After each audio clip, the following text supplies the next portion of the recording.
So hello dear student, स्वागत है आपका एक नई क्लास में। आज की क्लास में हम पढ़ने वाले हैं क्लास 10th मैथमेटिक्स के अंतर्गत जो अध्याय 1 है वास्तविक संख्या।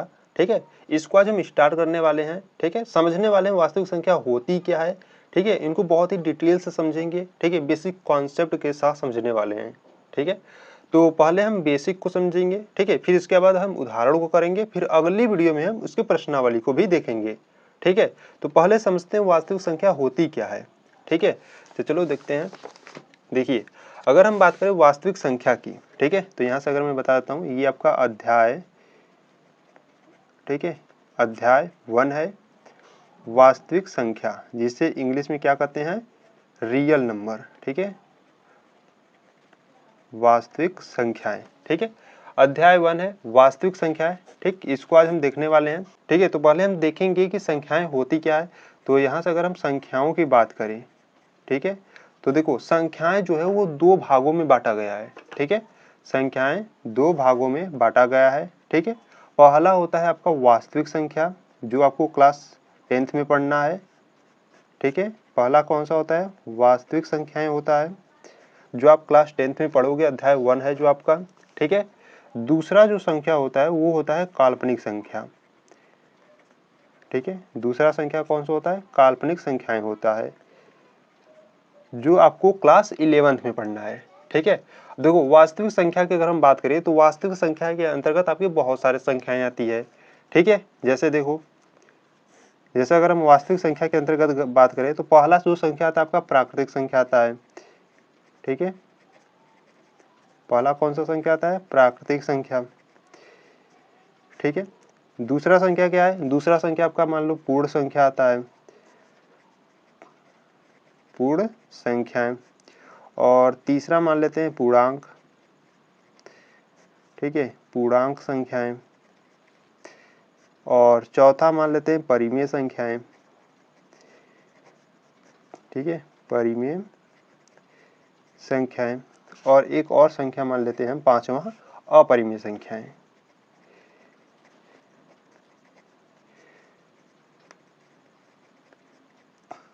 ठीक है, तो संख्याएं कितने भाग में होते हैं, संख्याएं को हम दो भागों में बांटते हैं। पहला एक वास्तविक संख्या, दूसरा है काल्पनिक संख्या। ठीक है, वास्तविक संख्या की अगर हम बात करें तो वास्तविक संख्या को हम बहुत सारे संख्याओं में बांट सकते हैं। जैसे फर्स्ट है प्राकृतिक संख्या, सेकेंड है पूर्ण संख्या, थर्ड है पूर्णांक संख्या, और फोर्थ नंबर पे परिमेय संख्या, और फिफ्थ नंबर पे अपरिमेय संख्या। ठीक है, इन सभी के बारे में आप जानते हो। ठीक है, एक रिवीजन के तौर पर मैं आपको बता देता हूँ कि प्राकृतिक संख्याएं होती क्या है। ठीक है, अगर हम एग्जाम्पल की बात करें प्राकृतिक संख्या की, देखो प्राकृतिक संख्या इंग्लिश में हम कहते हैं नेचुरल नंबर। ठीक है, तो जो एक से लेकर, मतलब एक से लेकर अनंत तक जाता है। ठीक है, यानी कि एक हो गया, दो हो गया, तीन हो गया, ठीक है, चार हो गया, डॉट डॉट डॉट कहाँ तक जाता है, इनफिनाइट वैल्यू तक जाता है, तो उसको हम कहते हैं प्राकृतिक संख्या। ठीक है, पूर्ण संख्या की अगर हम बात करें तो पूर्ण संख्या की अगर एग्जाम्पल की बात करें तो पूर्ण संख्या से आप ऐसे याद कर सकते हो कि 0 + n। ठीक है, 0 + n मतलब 0 प्लस नेचुरल नंबर। ठीक है, जिसमें आ जाए वो क्या होता है, पूर्ण संख्या होता है। यानी कि आप कह सकते हो जो 0 से स्टार्ट होता है और अनंत तक जाता है। ठीक है, 0 से स्टार्ट होकर अनंत तक जाता है तो उसको हम कहते हैं पूर्ण संख्याएं। ठीक है, पूर्णांक संख्या की बात करें तो पूर्णांक संख्या जो होता है वो माइनस इन्फिनिटी से, ठीक है, माइनस इन्फिनिटी से, माइनस का जैसे मान लो 2 हो गया, माइनस का 1, ठीक है, फिर 0, फिर 1, 2 प्लस इन्फिनिटी तक जाता है, तो उसको हम कहते हैं पूर्णांक संख्या। ठीक है, अच्छा, परिमेय संख्या आप जानते हो, परिमेय संख्या क्या होता है, जिसे आप P/Q के रूप में लिखते हो। ठीक है, और जहाँ ये जो Q है वो 0 नहीं होना चाहिए। ठीक है, यानी कि जो हर का मान है वो 0 नहीं होना चाहिए। ठीक है, अच्छा, P और Q आपके क्या है, P और Q आपके क्या है, ये भैया P और Q आपके क्या है, पूर्णांक है। ठीक है, P और Q आपके क्या है, पूर्णांक है। ठीक है, और परिमेय संख्या इस प्रकार समझ सकते हो, जिसका HCF 1 होता है वो परिमेय संख्या होता है। ठीक है, फिफ्थ नंबर पे अपरिमेय संख्या। ठीक है, अपरिमेय संख्या क्या होता है, जैसे मान लो करड़ी में 2 हो जाए, ठीक है, करड़ी में 3 आ जाए, और करड़ी में 5 आ जाए, ठीक है, करड़ी में 7 आ जाए, यानी कि कहने का मतलब कि करड़ी में आपका क्या है, अभाज्य संख्या आ जाए। ठीक है, करड़ी में जब आपका अभाज्य संख्या आता है तो उसको हम क्या कहते हैं, अपरिमेय संख्या कहते हैं। ठीक है, तो इस प्रकार से आप वास्तविक संख्या को समझ लिए। ठीक है, ठीक है, अब काल्पनिक संख्या को समझते हैं। देखिए, वास्तविक संख्या को आप समझ लिए, अब काल्पनिक संख्या को समझते हैं। तो देखो काल्पनिक संख्या आपको क्लास 11th में पढ़ना है, ठीक है। इमेजिनरी नंबर आपको किस में पढ़ना है, क्लास 11th में पढ़ना है। तो काल्पनिक संख्या का मतलब होता है जैसे मान लो करड़ी में आपका आ जाए -2 आ जाए, ठीक है, करड़ी में -3 आ जाए। इस प्रकार से अगर करड़ी में माइनस में आता है संख्या तो वो क्या होती है, काल्पनिक संख्या होती है, ठीक है, जो आप कक्षा 11 में पढ़ोगे बहुत ही अच्छे तरीके से, ठीक है। तो इतना पढ़ने के बाद आपको हेडिंग लाना है यूक्लिड विभाजन प्रमेयिका, जो कि बहुत ही इंपॉर्टेंट है आपके लिए, ठीक है, ठीक है। यूक्लिड विभाजन प्रमेयिका, यूक्लिड विभाजन प्रमेयिका को हम समझने वाले हैं, ये होती क्या है, ठीक है। तो यूक्लिड विभाजन प्रमेयिका ये होता क्या है, इसको ध्यान से समझो। देखो जैसे मान लो, ठीक है, माना ए और बी आपके कोई पूर्णांक है, ठीक है, मान लो ए और बी आपके क्या है, कोई पूर्णांक है, ठीक है, और ये जो ए है वो बी से क्या है, बड़ा है, ठीक है। अगर ए का मान बी से बड़ा है तो ए बराबर क्या होता है, ए बराबर होता है बी क्यू प्लस आर, ठीक है, जहाँ आर का जो मान होता है, ध्यान सुनो, जहाँ आर का मान 0 से क्या होता है, बड़ा या बराबर होता है, ठीक है, और बी से छोटा होता है, ठीक है। अच्छा ये ए बी क्यू और ये आर है क्या, ठीक है। देखो आपने पढ़ा होगा क्लास 9th में कि जो भाज्य बराबर होता है, ठीक है, भाज्य बराबर क्या होता है, भाज्य बराबर होता है भाजक गुणे भागफल, ठीक है, भाज्य बराबर क्या होता है, भाजक गुणे भागफल, और प्लस में होता है आपका शेषफल, ठीक है। तो बहुत से स्टूडेंट को कंफ्यूजन होगा कि ये भाज्य कहाँ होता है, भाजक कहाँ होता है, भागफल कहाँ होता है और शेषफल कहाँ होता है, ठीक है। तो यहाँ से समझ लो, देखो, ठीक है, इस प्रकार से देख लेता हूँ, ठीक है। तो यहाँ पर जो बीच में होता है ये आपका होता है भाज्य, ठीक है, बीच में आपका होता है भाज्य, और यहाँ पर आपका होता है भाजक, ठीक है, और यहाँ पर होता है आपका भागफल, और जो आप घटाते हो जो वैल्यू आती है नीचे वो आपका क्या होता है, शेषफल होता है, ठीक है। तो इस प्रकार समझो, देखो भाज्य को आप ए से प्रदर्शित करते हो, ठीक है, तो यहाँ से आप भाज्य को आप ए से प्रदर्शित करते हो, भाजक को आप बी से प्रदर्शित करते हो, जो भागफल है उसको आप क्यू से प्रदर्शित करते हो, और प्लस में जो शेषफल है उसको आप आर से प्रदर्शित करते हो, ठीक है। और यही आपका क्या है, यूक्लिड विभाजन प्रमेयिका है, ठीक है। और इसी की सहायता से हम इसके जो उदाहरण है और जो प्रश्नावली के सवाल है इनको इसी की सहायता से हम हल करने वाले हैं, ठीक है। इसलिए बहुत ही इंपॉर्टेंट है यूक्लिड विभाजन प्रमेयिका, ठीक है, इस प्रकार से आप समझ लो, ठीक। तो देखो यूक्लिड विभाजन प्रमेयिका तो हो गया, ठीक है, पर प्रश्न में आपको कहेगा कि एल्गोरिथम की सहायता से भी हल कीजिए, ठीक है। तो एल्गोरिथम को भी समझ लेते हैं, ठीक है। तो नेक्स्ट हेडिंग रहेगा आपका एल्गोरिथम, ठीक है। एल्गोरिथम क्या होता है, तो देखो भैया एल्गोरिथम की बात करें तो एल्गोरिथम क्या होता है, एक सुपरिभाषित, ठीक है। देखो यहाँ से अगर हम बात करें एल्गोरिथम की, ठीक है, तो देखो यहाँ पर आपको एकदम साफ भाषा में लिखा है कि एल्गोरिथम जो है एक सुपरिभाषित चरणों की एक श्रृंखला होती है जो एक विशेष प्रकार की समस्या को हल करने के लिए एक प्रक्रिया या एक विधि प्रदान करती है, ठीक है। यानी कि आप समझो कि एल्गोरिथम क्या होता है, एक सुपरिभाषित श्रृंखला होती है, ठीक है। एल्गोरिथम क्या होता है, एक सुपरिभाषित, ठीक है, सुपरिभाषित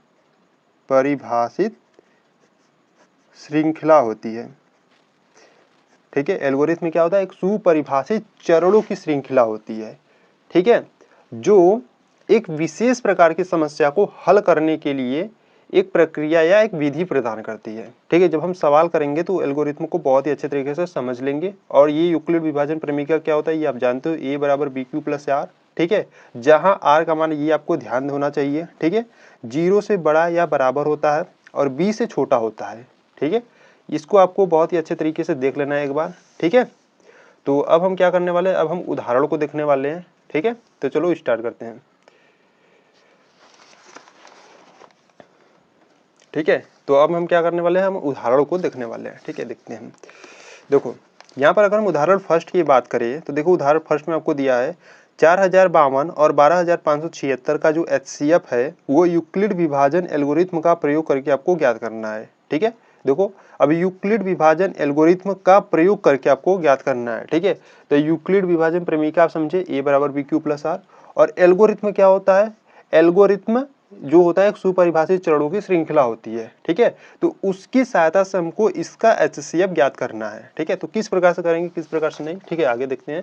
देखो यहाँ से अगर हम बात करें उदाहरण फर्स्ट की, ठीक है, तो यहाँ से हम लिखते हैं, ठीक है, एग्जाम्पल फर्स्ट।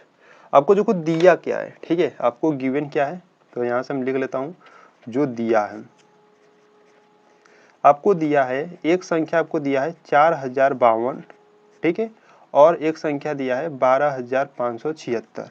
इसका हमको क्या करना है, इसका हमको HCF, ठीक है, HCF ज्ञात करना है। किसकी सहायता से? यूक्लिड विभाजन एल्गोरिथ्म का प्रयोग करके, ठीक है। तो यहाँ से हम क्या करेंगे, देखो जो बड़ा वाला होता है वो बीच में होता है, ठीक है, यानी कि 12576, ठीक है, और ये जो होता है यहाँ पर ये भाजक का काम करता है जो छोटा होता है, ठीक है। तो 4052 और 12576 कितनी बार में जाएगा, ठीक है, इसको आपको देखना है। देखो यहाँ पर 4000 है, यहाँ पर 12000 है, ठीक है, तो 3 बार में तो ले जा सकते हो, 4 3 बार होता है ना, तो 3 बार में ले जाओ। तो यहाँ से इसका गुणा करोगे तो 3 दूना 6, 5 3 15 की 5, हाथ में आया 1, 3 का गुणा 0 में करोगे, ठीक है, 0 मिलेगा, हासिल में 1 था 1 लिख दो, और 4 3 12, ठीक है। कितना आपको मिला? 12156 मिला। इसमें से क्या करो, घटा दो, घटाओगे तो 6 में से 6 जाएगा 0, 7 में से 5 जाएगा 2, और 5 में से 1 जाएगा तो 4 बचेगा, ठीक है। अब ये आपका देखो एक स्टेप हुआ, ठीक है। अब इसी स्टेप को आपको यहाँ पर लिखना है। कैसे लिखना है? देखो एल्गोरिथ्म का प्रयोग करना है, ठीक है, तो यहाँ पर आपको चरण लिखना होगा, ठीक है। चरण फर्स्ट, चरण फर्स्ट में आप लिखोगे 12576 बराबर, ठीक है, ये ए का मान होता है। देखो सूत्र को आपको याद रखना है, ए बराबर क्या होता है? बी क्यू प्लस आर होता है, ठीक है। तो इसी फॉर्मेट में आपको लिखना है, ठीक है। तो ए का मान यहाँ पर 12576 है, बराबर में क्या है? बी, बी का मान क्या है? 4052 है, ठीक है, 4052। इनटू में है क्यू, क्यू का मान क्या है? यहाँ पर 3 है, तो इनटू में लिखोगे 3 और प्लस आर, आर यहाँ पर क्या है? 420 है, तो 420, ठीक है। तो इस प्रकार से आपको चरण में लिखना है, ठीक है। जब एक स्टेप होगा तो इस प्रकार से एक चरण लिखोगे, ठीक है। अगला स्टेप कैसे होगा? देखो 420 है, ठीक है। अब इसका भाग हम किस में देंगे? इसमें देंगे 4052 में, ठीक है। तो कितनी बार में जाएगा? तो देखो 4052 है और यहाँ पे 420 है, ठीक है, यानी कि 8 9 के लगभग में जाएगा, ठीक है। तो यहाँ से हम 9 बार में ले जाते हैं, तो 9 का गुणा 0 में करोगे तो 0 मिलेगा, 9 दूना 18 की 8, हाथ में आया 1, और 9 चौका 36 1 37, ठीक है। अब इसको क्या करते हैं? घटाते हैं, तो घटाओगे तो कितना मिलेगा? 2 यहाँ से आ गया। अच्छा जी, 15 में से 8 जाएगा तो 7 बचेगा, ठीक है। और यहाँ पर 39, 39 में से 37 जाएगा तो कितना बचेगा? 2 बचेगा, ठीक है। तो यहाँ पर आपका सेकेंड स्टेप हो गया। तो यहाँ से आप लिखोगे चरण सेकेंड। चरण सेकेंड में किस प्रकार से लिखोगे? देखो 4052 बीच में है, 4052, ठीक है, बराबर में क्या होगा? देखो ये है बी का मान, तो 420 गुणे 9 और प्लस शेषफल आपका क्या बचा है? 272, ठीक है। अगर शेषफल 0 आ जाएगा तो वह जो जिस संख्या से आपका कटता है वही आंसर हो जाएगा, यानी कि वही HCF हो जाएगा, ठीक है। तो 272 में किसका भाग जाएगा? 272 में 420 का जाएगा, ठीक है। कितनी बार जाएगा? तो 272 है और यहाँ पर कितना है? 420 है, ठीक है। तो एक बार ले जाते हैं, तो 272 माइनस करते हैं, तो 10 में से 2 जाएगा तो 8 बचेगा, ठीक है। और यहाँ पर 11 में से 7 जाएगा तो कितना बचेगा? 4 ना, ठीक है, 4 बचेगा, और यहाँ से 3 में से 2 जाएगा तो 1 बचेगा, ठीक है। तो यहाँ से आपको लिखना होगा चरण थर्ड।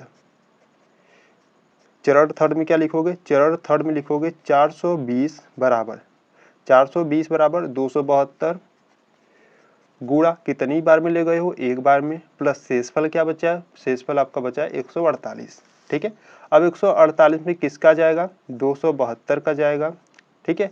अच्छा बार जाएगा? तो 272 है और 148 एक बार जाएगा, ठीक है। तो यहाँ पे लिखो 148 माइनस करो, तो 12 में से 8 जाएगा तो 4 बचेगा, और यहाँ से, ठीक है, 6 में से 4 जाएगा तो 2 बचेगा, ठीक है। और यहाँ से ये 2 में से 1 जाएगा तो 1 बचेगा, ठीक है।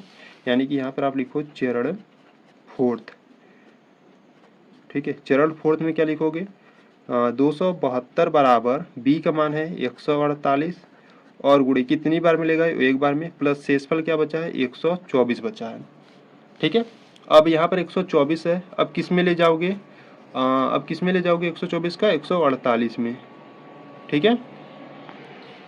ठीक है, तो कितनी बार में जाएगा, देखो 148 और 124 है, ठीक है। तो 124 यानी कि एक ही बार जाएगा, ठीक है, एक ही बार जाएगा। और यहाँ पर हो जाएगा 124 माइनस करो तो 8 में से 4 जाएगा 4 बचेगा, 4 में से 2 जाएगा 2 बचेगा, ठीक है, यानी कि 24 आया।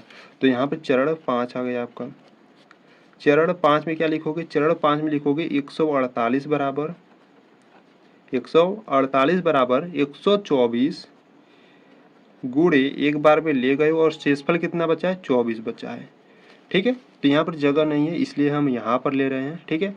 अच्छा 24 का भाग अब किस में जाएगा, 24 का भाग 124 में जाएगा, ठीक है। 24 का भाग 124 में जाएगा, ठीक है। कितनी बार जाएगा, देखो 24 है और 124 है, मान लो ये 25 है, ठीक है, मान लो 25 है और 25, ठीक है, चौका 100, ठीक है, और 25 चौका 100 यानी कि 124 है, 5 बेर ले जाओ, ठीक है। 5 बेर ले जाओगे तो 5 चौका 20, 2 हासिल, और 5 दूना 10, 2 12, ठीक है। अच्छा घटाओगे तो कितना बचेगा, इसमें से 4 बचेगा, ठीक है। ये आपका छठवां स्टेप है। तो यहाँ पे लिखोगे VI और यहाँ पे लिखोगे बीच में क्या है 124 बराबर भाजक, यानी कि जो B का मान है वो 24 है, इंटू Q का मान है 5 और प्लस R का मान क्या मिला आपको 4 मिला, ठीक है। अच्छा जी, अब 4 का भाग किस में जाएगा 24 में जाएगा, कितनी बार में जाएगा 6 चौका 24, ठीक है, घटाओगे तो 0 आ जाएगा, यानी कि शेषफल यहाँ पर 0 आ गया। तो यहाँ पर आप चरण आपका क्या है 7वां, ठीक है। चरण 7 में क्या लिखोगे 24 बराबर, ठीक है, 24 बराबर 4 गुणे 6 प्लस 0, ठीक है। अब देखो यहाँ पर आपको ध्यान देना है, जब शेषफल 0 आ जाए, जब शेषफल 0 आ जाए और जिस संख्या से कटे वही आपका क्या होता है HCF होता है, ठीक है। तो यहाँ से लिखोगे अतः 4052 व 12576 का जो HCF है वो कितना है 4 है, ठीक है, इस प्रकार से, ठीक है। तो इस प्रकार से आपको यूक्लिड विभाजन प्रमेयिका का प्रयोग करके आपको ज्ञात करना है, ठीक है, जब आपको HCF ज्ञात करना हो, ठीक है। तो देखो एक बार मैं फिर से समझा देता हूँ, देखो आपको दिया रहेगा 4000, ठीक है, देखो आपको दिया रहेगा दो संख्या इस प्रकार से दी हुई, ठीक है। आपको क्या करना है, एक स्टेप पहले भाग दो, पहले एक स्टेप में दो, इसका भाग इसमें दोगे तो 3 बार में गया, ठीक है, घटाओगे जो बचेगा शेषफल यहाँ पे लिखोगे, ठीक है। तो बीच वाला पहले यहाँ पे लिखोगे, चरण फर्स्ट हेडिंग लाओगे, बीच वाला यहाँ पे लिखोगे, ठीक है, यानी कि जो ये ए का मान है इसको यहाँ पे लिखोगे और यहाँ बी का मान है तो बी का मान लिखोगे। इनटू में क्या होता है, देखो यहाँ पे सूत्र की सहायता से लिख रहे हैं ना, तो इनटू में क्यू होता है, तो क्यू का मान क्या है 3 है, तो इनटू में क्यू लिखोगे। और प्लस में क्या होता है आर, यानी कि शेषफल, तो शेषफल आपका क्या बचेगा, जो बचेगा यहाँ पर प्लस में करके लिखोगे, ठीक है। तो इस प्रकार से आपको करना है, ठीक है। तो यहाँ पे जो आपको उदाहरण नंबर फर्स्ट है, ठीक है, वो आपका कंप्लीट होता है, ठीक है, उदाहरण नंबर फर्स्ट आपका कंप्लीट होता है। चलो उदाहरण नंबर सेकेंड को देखते हैं, ठीक है। अगर कुछ भी डाउट है तो थोड़ा सा वीडियो को बैक करो और फिर से देखो, ठीक है। देखो उदाहरण सेकेंड की बात करें, देखो उदाहरण सेकेंड कर रहा है कि दर्शाइए कि प्रत्येक धनात्मक सम पूर्णांक 2q के रूप का होता है तथा प्रत्येक धनात्मक विषम पूर्णांक 2q+1 के रूप का होता है, जहाँ q कोई क्या है पूर्णांक है, ठीक है। तो आपसे कह रहा है कि कोई आपको धनात्मक सम पूर्णांक आपको लेना है जो 2q के रूप का होता है, ये आपको यानी कि दर्शाना यानी कि सिद्ध करना है, ठीक है। तथा प्रत्येक धनात्मक विषम पूर्णांक के लिए 2q+1 के रूप का होता है। मतलब कि यहाँ से समझो कि सम पूर्णांक आपका 2q होता है और विषम पूर्णांक के लिए 2q+1, ये आपको सिद्ध करना है, ठीक है। और q आपका क्या है, कोई पूर्णांक है, ठीक है। तो चलो हल करते हैं उदाहरण नंबर सेकेंड को, ठीक है। तो चलो एग्जाम्पल नंबर सेकेंड को देखते हैं। देखिए अगर हम एग्जाम्पल सेकेंड की बात करें तो देखो एग्जाम्पल सेकेंड में पहले जो दिया है उसे हम लिख लेते हैं, ठीक है। तो देखो आपको एक सम पूर्णांक दिया है, ठीक है, ठीक है, आपको एक सम पूर्णांक 2q दिया है, ठीक है, एक सम पूर्णांक 2q है और एक विषम पूर्णांक, ठीक है, और क्या आपको दिया है, एक आपको विषम पूर्णांक दिया है, विषम पूर्णांक दिया है 2q + 1 है। ठीक है, सम पूर्णांक 2q है, विषम पूर्णांक 2q + 1 है। ठीक है, अब आप जानते हैं यूक्लिड विभाजन प्रमेयिका। ठीक है, चूंकि यूक्लिड विभाजन प्रमेयिका क्या होता है, यूक्लिड विभाजन प्रमेयिका। ठीक है, यूक्लिड विभाजन प्रमेयिका की बात करें, अगर a b से बड़ा है तो a बराबर होता है bq + r होता है। ठीक है, अच्छा, जहां r का मान 0 से बड़ा या बराबर और किससे, b से छोटा होता है। ठीक है, तो यहाँ पे देखो, ध्यान से देखो, यहाँ पर 2q + 1 है, यानी कि यहाँ पर q का अगर हम गुणांक की बात करें तो वो क्या है, 2 है। और यहाँ पर यहाँ पर q की गुणांक की बात करें तो यहाँ पर क्या है, b है, यानी कि जो b का मान है वो क्या है, 2 है। ठीक है, यानी कि जो b का मान है वो 2 है। अगर b का मान 2 है तो यहाँ से आप r का मान मालूम कर सकते हो। कैसे, देखो, यहाँ पर r का मान b से छोटा है, यानी कि यहाँ से b से आपको छोटा लेना है। ठीक है, यानी कि आप 0 लोगे, 1 लोगे। ठीक है, 2 नहीं लोगे। क्यों नहीं लोगे, क्योंकि यहाँ से देखो ना, यहाँ से आपको क्या करा है, इस असमीकरण में से आपको कह रहा है कि जो r का मान है वो b से छोटा है। ठीक है, तो r का मान b से यहाँ पर क्या है, 0 हो सकता है, 1 हो सकता है। ठीक है, 2 नहीं हो सकता। ठीक, तो यहाँ से आपका r का मान निकल गया। अब यहाँ से हम r का मान एक बार 0 रखेंगे, एक बार 1 रखेंगे। ठीक है, अगर दोनों में सम विषम आ गया तो सेटिस्फाइज करेगा, यानी कि हेंस प्रूव्ड हो जाएगा। ठीक है, तो यहाँ से हम क्या करेंगे, पहला हम फर्स्ट स्टेप, यानी कि यहाँ से हम केस फर्स्ट की बात करें तो केस फर्स्ट की अगर हम बात करें, r बराबर हम 0 लेने पर। ठीक है, r बराबर 0 लेने पर। ठीक है, तो r बराबर आप 0 लोगे, यानी कि a बराबर 2q + r होता है। ठीक है, तो r बराबर आपने क्या लिया, 0 ले लिया, तो a बराबर आप क्या बचा, 2q बचा। समीकरण नंबर 1 बना लो। अच्छा, ये जो 2q है, अगर आप q का मान यहाँ पर कुछ भी रखो, ठीक है, 1 रखो, 2 रखो, 3 रखो, तो वो आपको क्या मिलेगा, सम संख्या मिलेगा। ठीक है, तो ये आपका क्या है, एक सम रूप है, मतलब कि एक सम रूप का है। ठीक है, अच्छा, केस सेकेंड की बात करते हैं। केस सेकेंड में क्या करो, r बराबर 1 लेने पर, ठीक है, r बराबर 1 ले लो, तो a बराबर 2q + r होता है, यानी कि r के स्थान पर 1 ले लिया। ठीक है, तो ये आपको समीकरण सेकेंड बना लो। और देखो 2q + 1, q का मान 1 रखोगे तो 2 1 कम, 2 1 3, 2 रखोगे तो 2 दूना 4 1 5, यानी कि कुछ भी रखोगे तो आपको क्या मिल रहा है, विषम मिल रहा है, विषम संख्या। ठीक है, तो ये आपका क्या हो गया, एक विषम के रूप का हो गया। ठीक है, तो यहाँ से आप देखो कि जब आप r बराबर 0 रखे तो ये सम के रूप का मिला, और जब आप r बराबर 1 रखे तो वो विषम के रूप का मिला। ठीक है, तो यही तो आपको प्रश्न में कहा था कि आपको दर्शाना है कि जो सम पूर्णांक, ये जो 2q है और ये जो 2q + 1 है, यही तो आपको दर्शाना था। ठीक है, तो यहाँ से आप दर्शा दिए। अगर आप r बराबर 0 लोगे तो a बराबर 2q यानी कि सम के रूप का होगा। ठीक है, अगर आप r बराबर 1 लोगे तो ये 2q + 1 यानी कि विषम के रूप का होगा। ठीक है, और यहीं से इसको आप हेंस प्रूव्ड कर सकते हो। ठीक है, तो इस प्रकार से आपको उदाहरण नंबर सेकेंड यानी कि उदाहरण नंबर 2 को इस प्रकार से आपको करना था। ठीक है, तो चलो उदाहरण नंबर अब थर्ड को देखते हैं। देखो, यहाँ से उदाहरण नंबर थर्ड की बात करें तो उदाहरण नंबर थर्ड करा है कि दर्शाइए कि एक धनात्मक विषम पूर्णांक 4q + 1 4q + 3 के रूप का होता है, जहाँ q एक पूर्णांक है। ठीक है, एकदम सेम उदाहरण सेकेंड की तरह है। ठीक है, बस आपको इसमें क्या दिया है, 4q + 1 4q + 3 के रूप का होता है, ये आपको दर्शाना है। ठीक है, एकदम सेकेंड, मतलब कि सेकेंड उदाहरण की तरह है एकदम। ठीक है, तो चलो देखते हो उदाहरण नंबर थर्ड को। तो देखिए, यहाँ से हम क्या करते हैं, एग्जाम्पल नंबर थर्ड की बात करें। ठीक है, तो एग्जाम्पल नंबर थर्ड में आपको जो कुछ दिया क्या उसे आप लिख लो। ठीक है, प्रश्नानुसार दिया है, प्रश्नानुसार दिया है। आपको क्या दिया है, आपको दिया है एक विषम पूर्णांक दिया है। ठीक है, एक आपको क्या दिया है, विषम पूर्णांक दिया है 4q + 1। ठीक है, और एक आपको सम पूर्णांक दिया है। ठीक है, सॉरी यहाँ पर आपको धनात्मक विषम पूर्णांक 2 दिया है, ठीक है, और एक दिया है आपको एक 4q+3 दिया है, ठीक है।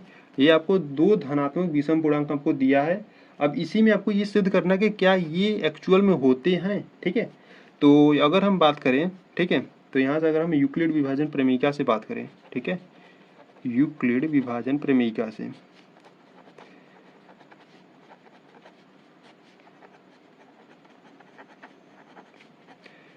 यूक्लिड विभाजन प्रमेयिका से अगर हम बात करें, मान लो a b से बड़ा है, ठीक है, तो a बराबर क्या होता है, a बराबर होता है bq+r, ठीक है, जहां r का मान 0 से बड़ा या छोटा होता है और b से क्या होता है, छोटा होता है, सॉरी, जहां r का मान 0 से बड़ा या बराबर होता है और b से छोटा होता है, ठीक है। तो यहाँ पे देखो q का गुणांक क्या है, 4 है, और यहाँ पर भी q का गुणांक 4 है, यानी कि यहाँ पर q का गुणांक b है, यानी कि b का मान यहाँ से आपको क्या मिला, 4 मिला, ठीक है। अगर b का मान 4 मिला तो r का मान आप क्या क्या ले सकते हो, 0 ले सकते हो, 1 ले सकते हो, 2 ले सकते हो, 3 ले सकते हो, ठीक है। क्यों, क्योंकि यहाँ पर देखो ना r का जो मान है वो b से क्या है, छोटा है, ठीक है। तो यहाँ पर हम केस फर्स्ट बनाएंगे।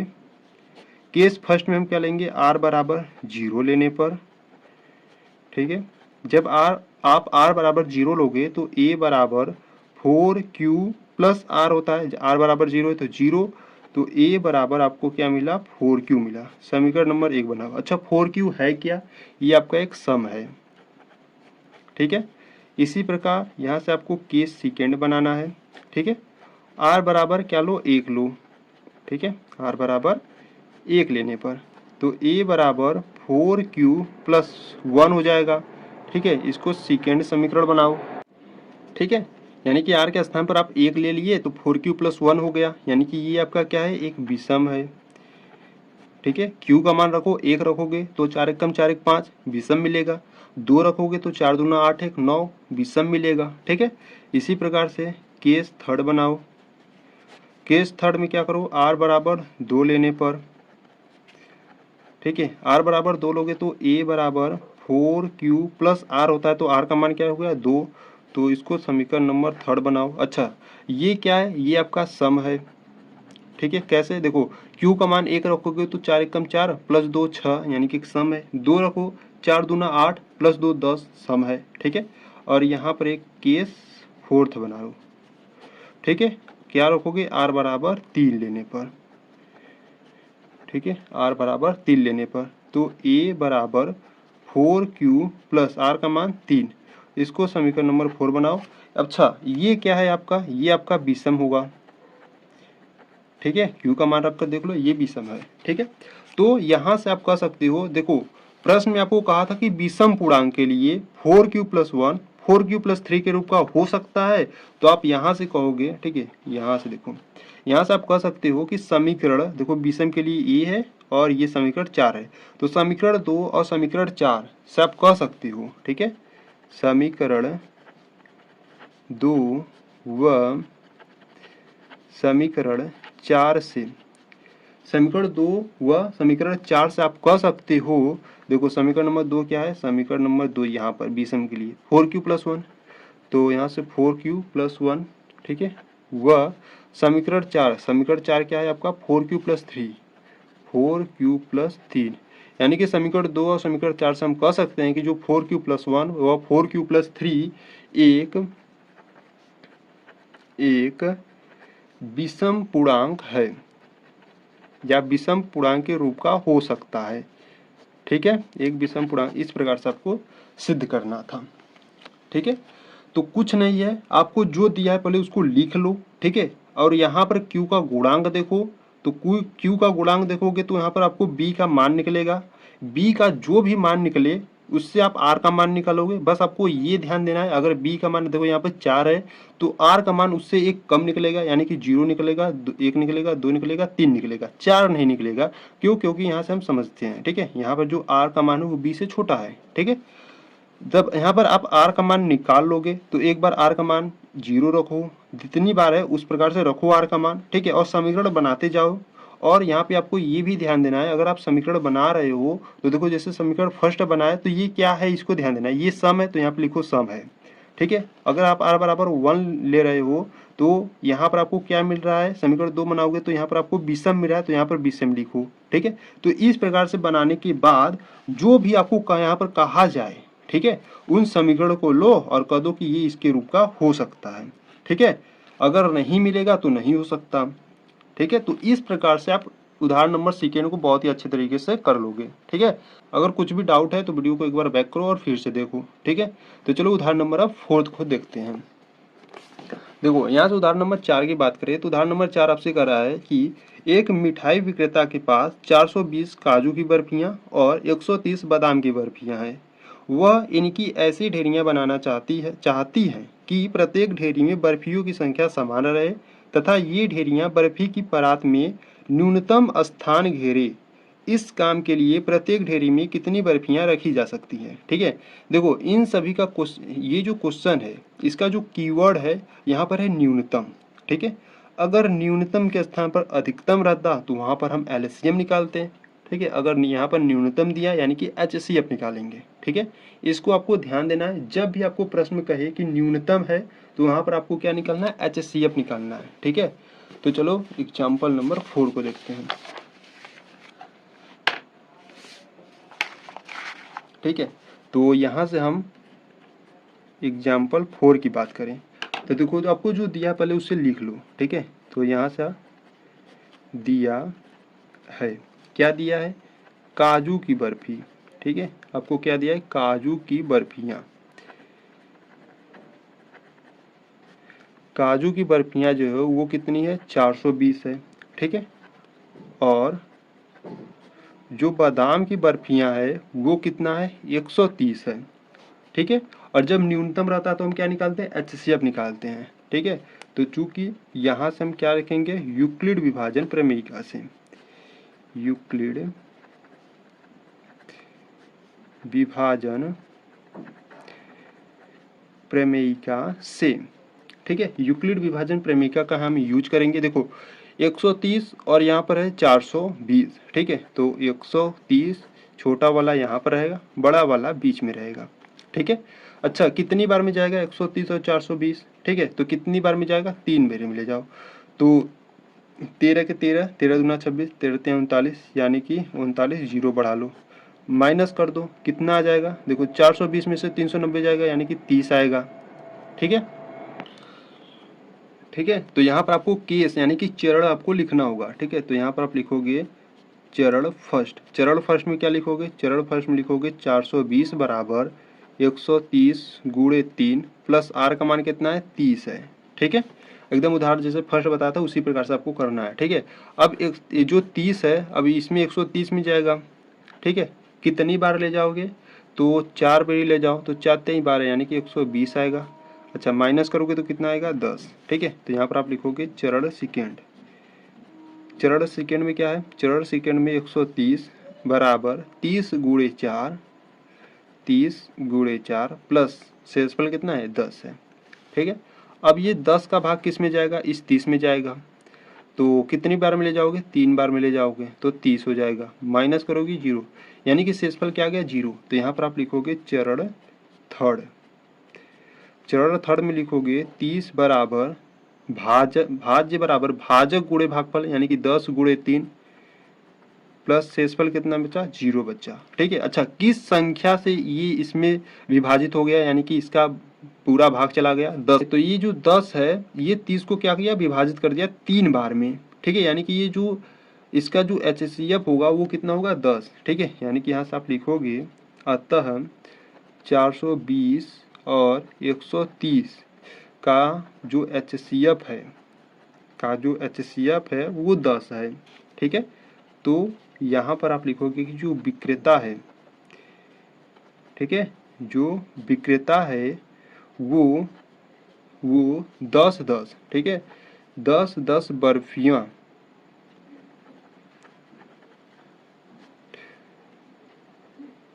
10-10 बर्फियाँ की ढेरी बना सकता है।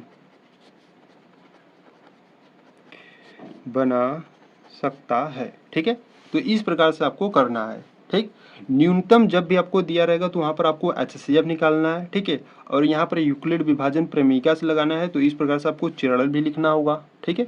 अच्छा, जिस संख्या से चला जाता है वही उसका HCF होता है, ठीक है। तो यहाँ पे 10 से सभी संख्याएं कट गई, तो यहाँ से जो इसका HCF निकला 10 निकला, ठीक है। प्रश्न में आपसे कहा था कि विक्रेता कितनी ढेरियां बना सकता है, तो यहाँ पर इसका HCF 10 निकला, तो यहाँ पे जो विक्रेता है वो 10 बर्फी की ढेरियां बना सकता है, ठीक है।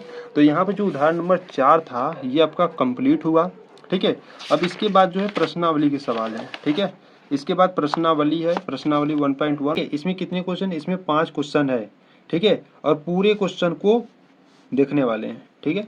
तो क्वेश्चन नंबर फर्स्ट की बात करें तो देखिए क्वेश्चन नंबर फर्स्ट क्या कहता है कि निम्नलिखित संख्याओं का HCF ज्ञात करने के लिए यूक्लिड विभाजन एल्गोरिथ्म का प्रयोग कीजिए, ठीक है।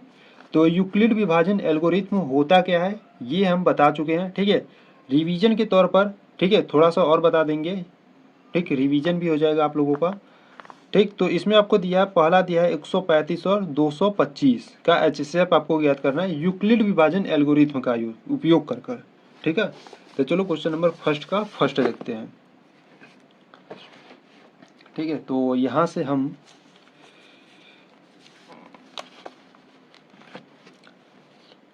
ठीक है, तो यहाँ से हम प्रश्नावली, ठीक है, प्रश्नावली 1.1 को हल करने वाले हैं, ठीक है। तो थोड़ा सा हम बेसिक समझ लेते हैं इसके, ठीक है। थोड़ा सा हम बेसिक कॉन्सेप्ट को इसको समझते हैं। देखिए यूक्लिड विभाजन प्रमेयिका होता क्या है, ठीक है। यूक्लिड विभाजन प्रमेयिका, ठीक है। यूक्लिड विभाजन प्रमेयिका की बात करें तो ये होता क्या है, ये पहले इसको समझो। देखो यहाँ से अगर हम मान लें कि a और b ये आपके क्या है, पूर्णांक है, ठीक है। मान लेते हैं कि a और b आपके क्या है, पूर्णांक है, ठीक है। अगर a b से बड़ा है, ठीक है, अगर a b से बड़ा है तो a बराबर क्या होगा, a बराबर होगा BQ प्लस R होगा, ठीक है। अच्छा, जहाँ R का मान 0 से बड़ा या बराबर होगा, ठीक है, और B से छोटा होगा, ठीक है। A बराबर BQ प्लस R ये होता क्या है, तो आपने क्लास 9th में पढ़ा होगा कि भैया भाज्य बराबर, ठीक है, भाज्य बराबर भाजक गुणे क्या होता है, भागफल, और प्लस में क्या होता है, शेषफल होता है, ठीक है। ये आपने क्लास 9th में पढ़ा होगा, ठीक है। भाज्य बराबर भाजक गुणे भागफल प्लस शेषफल, ठीक है। ये क्या होता है, एक सूत्र होता है। भाज्य को हम a से प्रदर्शित करते हैं, ठीक है, भाजक को हम b से प्रदर्शित करते हैं, और भागफल को हम q से प्रदर्शित करते हैं, और प्लस शेषफल क्या है, शेषफल को हम r से प्रदर्शित करते हैं, ठीक है। तो a बराबर BQ प्लस R हो जाता है, ठीक है। तो बहुत से स्टूडेंट को प्रॉब्लम होता है कि ये भाज्य, भाजक, भागफल और शेषफल होता कहाँ है। तो देखो यहाँ से अगर हम बात करें तो यहाँ जो बीच में होता है वो आपका होता है भाज्य, ठीक है। बीच में आपका क्या होता है, भाज्य होता है, और जिससे आप देते हो, जिस संख्या से आप भाग देते हो यहाँ पर होता है भाजक, ठीक है, और यहाँ पर आपका भागफल होता है, ठीक है। और ये जो आप घटाते हो और जो नीचे आता है आपका वो क्या होता है, शेषफल होता है, ठीक है। तो भाज्य बराबर भाजक गुणे भागफल बटे शेषफल होता है, ठीक है। अगर इसको इस रूप में लिखना चाहते हो तो लिख लो, यहाँ पर a होता है, ठीक है, यहाँ पर b होता है, यहाँ पर q होता है, और जो आप घटाते हो और जो नीचे आता है वो r होता है, ठीक है। तो इस प्रकार से आप भी समझ सकते हो, ठीक। तो ये जो a बराबर BQ प्लस R है ये आपका क्या होता है, यूक्लिड विभाजन प्रमेयिका होता है, ठीक है। अब अगर हम बात करें एल्गोरिथ्म की, ठीक है, अगर हम बात करें एल्गोरिथ्म की तो एल्गोरिथ्म क्या होता है, ठीक है। देखिए तो एल्गोरिथ्म की बात करें तो एल्गोरिथ्म क्या होता है, एल्गोरिथ्म एक सुपरिभाषित चरणों की एक श्रृंखला होती है। क्या होता है, सुपरिभाषित, ठीक है, एल्गोरिथ्म क्या होता है, सुपरिभाषित चरणों की, ठीक है, चरणों की एक श्रृंखला होती है, ठीक है। चरणों की क्या होती है, श्रृंखला होती है, ठीक है। तो ये आपका प्रश्नावली 1.1 का बेसिक थोड़ा सा रहा। ठीक है, चलो अब इसके बाद इसके हम क्वेश्चन को हल करते हैं। ठीक है, तो क्वेश्चन नंबर फर्स्ट की अगर हम बात करें, ठीक है, क्वेश्चन नंबर फर्स्ट का फर्स्ट, तो क्वेश्चन नंबर फर्स्ट का फर्स्ट आपको दिया है 135 और 225।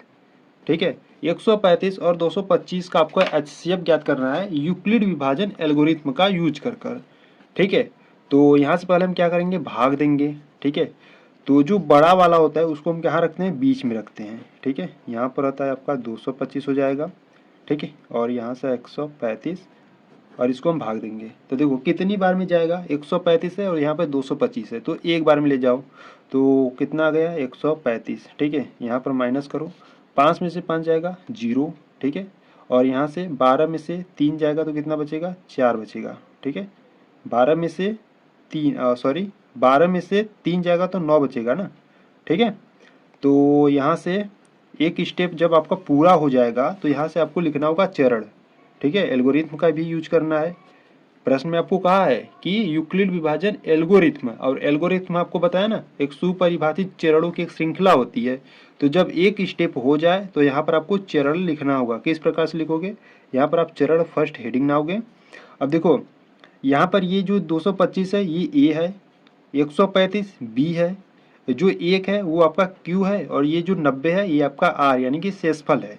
तो इसको सूत्र की सहायता से यानी कि ए बराबर बी क्यू प्लस आर इस रूप में लिखोगे। ठीक है, तो ए का मान यहाँ पर क्या है, 225, तो यहाँ पर लिखोगे 225 बराबर में बी का मान यहाँ पर है 135। ठीक है, इंटू क्यू का मान क्या है, क्यू का मान है 1, और प्लस आर का मान क्या है 90। ठीक है, तो इस प्रकार से चरण फर्स्ट जब आप एक स्टेप करोगे तो यहाँ पर एक चरण फर्स्ट ना कर इस प्रकार से आपको लिखना होगा। ठीक है, इसी प्रकार से सेकेंड स्टेप के लिए आगे बढ़ेंगे। तो अब ये 90 का भाग हम किस में देंगे, 135 में देंगे। ठीक है, कितनी बार ले जाओगे, एक बार ले जाओ, तो 90 कम 90। ठीक है, घटाओ कितना आएगा, देखो यहाँ से हो जाएगा 5। ठीक है, 13 में से 9 जाएगा तो बचेगा 4। ठीक है, ये आपका दूसरा स्टेप पूरा हुआ। तो यहाँ पर आप लिखोगे चरण सेकेंड। ठीक है, चरण सेकेंड में क्या लिखोगे, देखो ये ए का मान 135 है, तो यहाँ पर लिखोगे 135 बराबर 90 गुणे भागफल आपका क्या है, 1 है, और बट्टे में शेषफल आपका क्या बच्चा 45, यानी कि यहाँ से लिखोगे 45। ठीक है, अब 45 का भाग किस में दोगे, 90 में दोगे। ठीक है, तो यहाँ पे लिखो 90 कितनी बार में जाएगा, 2 बार में जाएगा, तो 45 दूना 90, यहाँ से घटाओगे तो 0। ठीक है, शेषफल क्या आ गया, 0 आ गया। तो यहाँ से आप लिखोगे चरण थर्ड। चरण थर्ड में क्या लिखोगे, 90 बराबर ए का मान 90 है, बी का मान क्या है 45 है, इंटू क्यू का मान क्या है 2 है, प्लस आर का मान यानी कि जो शेषफल है वो 0 आ गया।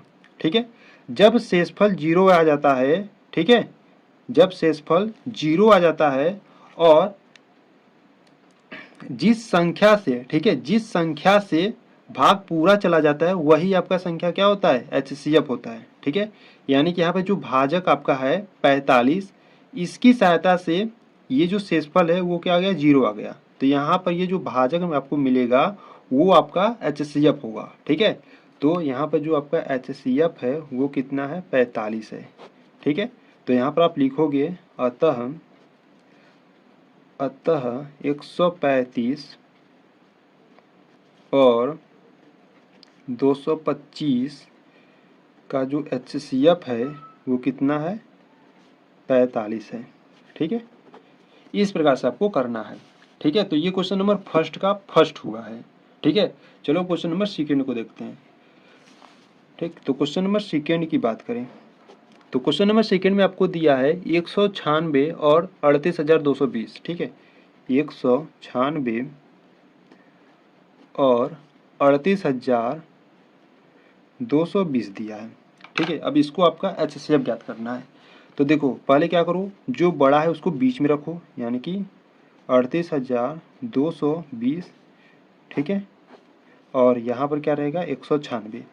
यहाँ से इसको दो मेथड से आप कर सकते हो, या तो डायरेक्ट कर दो, या तो पहले क्या करो, देखो यहाँ पे 3 संख्या है तो 3 संख्या में एक बार लेके जाओ। ठीक है, इस प्रकार से करोगे तो थोड़ा सा लंबा जाएगा। यहाँ से क्या करो, डायरेक्ट कर दो। ठीक है, जब आप 196, ठीक है, गुणे 195 करोगे तो यही आपको संख्या मिलेगा। ठीक है, कितना मिलेगा? 38,220 मिलेगा। यहाँ से माइनस करोगे तो 0 आ जाएगा। ठीक है, यानी कि इसको फर्स्ट स्टेप में इसको आप पूरा कर सकते हो। ठीक है, तो यहाँ से आप लिखोगे चरण फर्स्ट। चरण फर्स्ट में क्या लिखोगे? चरण फर्स्ट में लिखोगे 38,220 बराबर 196। ठीक है, गुणे भागफल कितना है? 195 और प्लस शेषफल क्या आ गया? 0 आ गया। ठीक है, तो यहाँ का जो इसका जो HCF होगा वो क्या होगा? तो यहाँ पे लिखोगे अतः 196 और 38,220 का जो HCF है वो कितना है? 196 है। ठीक है, ये क्वेश्चन नंबर सेकेंड आपका हुआ। ठीक है, तो चलो क्वेश्चन नंबर थर्ड को देख लेते हैं। ठीक है, यहाँ पर सेकेंड कंप्लीट हो गया, तो क्वेश्चन नंबर थर्ड की बात करें। ठीक है, तो यहाँ से क्वेश्चन नंबर थर्ड। ठीक है, तो क्वेश्चन नंबर थर्ड की बात करें तो देखो क्वेश्चन नंबर थर्ड में आपको दिया है 867 और 255। ठीक है, 255 इसका HCF ज्ञात करना है। तो किस प्रकार से ज्ञात करोगे? जो बड़ा है पहले उसको बीच में रखोगे। ठीक है, यानी कि वो भाज्य है आपका। तो 867, ठीक है, और 255 ये आपका भाजक है। अच्छा, 255 है, 867 है। ठीक है, कितनी बार ले जाओगे? तो यहाँ से देखो 200 है, ये 800 है। ठीक है, तो मतलब कि समझ लो 250। ठीक है, तो यहाँ से क्या करो? 3 बार ले जाओ पहले। ठीक है, 3 बार ले जाओ तो 3 पच्चे 15 की 5 हाथ में आया 1, और 3 पच्चे 15 1 16 की 6। ठीक है, हाथ में आया 1, और 3 दूना 6 1 7। ठीक है, माइनस कर दो तो 7 में से 5 जाएगा 2, 6 में से 6 जाएगा 0, 8 में से 7 जाएगा 1। ठीक है, यहाँ पर आपका फर्स्ट स्टेप कंप्लीट हुआ। तो यहाँ से आप क्या लिखोगे? चरण फर्स्ट। ठीक है, चरण फर्स्ट। चरण फर्स्ट में क्या लिखोगे? 867 बराबर 255 गुणे 3 प्लस 102। ठीक है, अब यहाँ पर 102 का भाग हम किस में देंगे? 255 में देंगे। कितनी बार जाएगा? 2 बार जाएगा। ठीक है, तो 2 दूना 4 हो गया, और यहाँ पर 0 आ जाएगा। 2 1 कम 2, माइनस कर दो। देखो 255 में से 204 घटाओगे तो कितना आएगा? 51 आएगा। ठीक है, सेकेंड स्टेप कंप्लीट हुआ। तो यहाँ पर आप लिखोगे चरण सेकेंड। चरण सेकेंड में क्या लिखोगे? लिखोगे आप 255 बराबर 102 गुणे 2 प्लस शेषफल कितना बचा? 51 बचा। ठीक है, अब 51 का भाग आप किस में दोगे? 102 में दोगे। कितनी बार ले जाओ? कितनी बार में जाएगा? तो 2 बार में पूरा चला जाएगा। ठीक है, तो 2 1 कम 2, और 2 पच्चे 10, और माइनस करो, शेषफल क्या आ गया? 0 आ गया। ठीक है, तो यहाँ पर आप लिखोगे चरण थर्ड। ठीक है, चरण थर्ड। चरण थर्ड में आप लिखोगे 102 बराबर बराबर भाजक आपका कितना है? 51 है, गुणे भागफल है 2 प्लस शेषफल 0। ठीक है, तो इसका जो HCF कितना होगा? 51 होगा। ठीक है, तो इसका जो HCF होगा वो कितना होगा? 51 होगा। ठीक है, तो यहाँ से आप लिख सकते हो अतः 867 और 255 का जो HCF है वो कितना है? 51 है। ठीक है, इस प्रकार से। ठीक, तो इस प्रकार से जो आपका क्वेश्चन नंबर फर्स्ट में जो 3 सवाल थे वो आपका कंप्लीट हुआ। ठीक है, अब चलो क्वेश्चन नंबर सेकेंड को देखते हैं। ठीक है, तो देखो यहाँ पर अगर क्वेश्चन नंबर सेकेंड की बात करें तो क्वेश्चन नंबर सेकेंड में करा है कि दर्शाइए कि कोई भी धनात्मक विषम पूर्णांक 6q+1 या 6q+3 या 6q+5 के रूप का होता है जहाँ q कोई पूर्णांक है। ठीक है, आपको दर्शाना है यानी कि सिद्ध करना है कि जो धनात्मक विषम पूर्णांक है ये 1 2 3, ठीक है, इसके रूप का होता है कि नहीं, ये आपको सिद्ध करना है। ठीक है, तो चलो सिद्ध करते हैं। बहुत ही सिंपल सवाल है और इम्पोर्टेंट भी है। ठीक है, इसको ध्यान देना। ठीक, तो यहाँ से हम क्वेश्चन नंबर सेकेंड को हल करने वाले हैं। ठीक है, देखो जो दिया पहले उससे आप लिख लो। ठीक है, तो आपको दिया क्या है? तो यहाँ से आप लिखोगे प्रश्नानुसार दिया है। ठीक है, प्रश्नानुसार दिया है। आपको क्या दिया है, आपको देखो धनात्मक विषम पूर्णांक दिया है, ठीक है। तो यहाँ से अगर हम बात करें धनात्मक विषम पूर्णांक, ठीक है। धनात्मक विषम पूर्णांक आपको क्या क्या दिया है, 6q+1 दिया है, ठीक है, या 6q+3 दिया है, या 6q+5 दिया है, ठीक है। और इसी के रूप में हमको ये सिद्ध करना है, ठीक है। तो देखो 6q+1, 6q+3, 6q+5, यानी कि सब में जो q का गुणांक है वो क्या है, 6 है, ठीक है। और आप सूत्र जानते हो a बराबर bq+r, ठीक है, a बराबर bq+r, और यहाँ पर जो q का गुणांक होता है b होता है, ठीक है। तो b का q का गुणांक यहाँ पर b है और यहाँ पर q का गुणांक 6 है। तो यहाँ से आप कह सकते हो कि b का मान 6 है, ठीक है। तो यहाँ से b का मान क्या है, 6 है, ठीक है। अगर b का मान 6 है तो r का मान कितना होगा, ठीक है, r का मान कितना होगा, 6 से कम होगा। क्यों, क्योंकि आप जानते हो कि जो r का मान होता है वो 0 या 0, देखो 0 से बड़ा या बराबर होता है, ठीक है, और b से छोटा होता है, ठीक है।